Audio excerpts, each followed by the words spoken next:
ॐ सोमनाथाय नमः। ॐ मल्लिकार्जुनाय नमः। ॐ महाकालेश्वराय नमः। ॐ ओंकारेश्वराय नमः।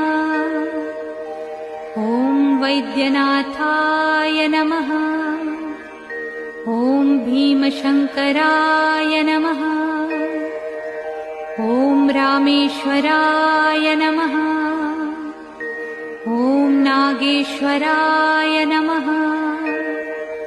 ॐ विश्वेश्वराय नमः। ॐ त्र्यंबकेश्वराय नमः। ॐ केदारेश्वराय नमः। ॐ भुस्मेश्वराय नमः।